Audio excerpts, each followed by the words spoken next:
We'll have Mickey Doan, our medical director, answer that. We've been informed about that. We know about it. We've been following it.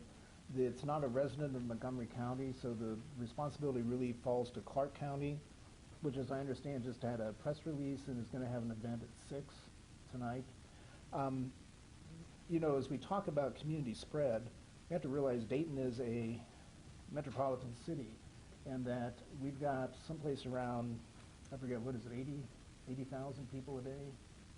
Something like that transit into Montgomery County or out of Montgomery County for work. So that as we get cases around the county, we're going to have people that are coming here for their physician, that they may be here for work, that there's a lot of transit across those borders. And so I think on a regional basis, we kind of have to think about this is just going to happen. And when we get a case here, they may well work someplace else or vice versa. So I think I would, you know, if you want specifics on that, you just need to talk to Clark County about it. Is there anything else specific about that? In terms of any demographic implication or anything like that, you know, conditions, that sort of thing, would that come from? Yeah, that would come from them. Are there any results back from the testing yesterday? Nothing positive. Does that help? I don't know if we've got any results back. We would hear, public health now is only getting informed about positive results, so that we don't know if all those people yesterday already tested negative. I doubt if all those results are back, but we only know about positive results. Okay. Day-to-day.